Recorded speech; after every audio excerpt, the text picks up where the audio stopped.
Hi everyone, welcome to my channel.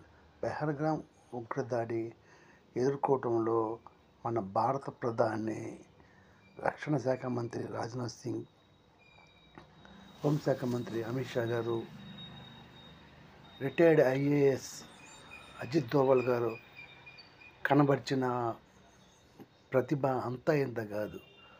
Pak ప్రేరేపిత ఉగ్రవాదుల్ని ఏరివేయటంలో మన భారత రక్షణ వ్యవస్థ ఎంత ఇదిగా పనిచేస్తుందంటే చెప్పటానికి మాటలు రావు.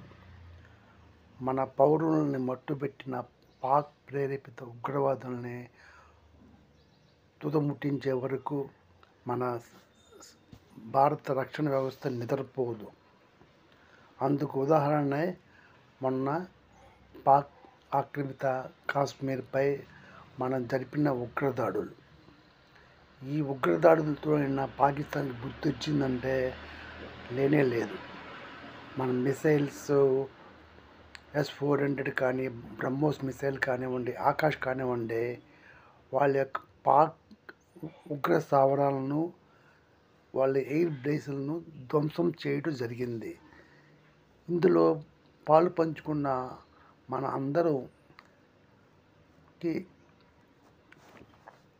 పోలీస్ శాఖ కానివ్వండి, రక్షణ శాఖ కానివ్వండి, మనకు సపోర్ట్ చేసిన ప్రజలు కానివ్వండి, ధన్యవాదాలు చెప్పుకోవాలి.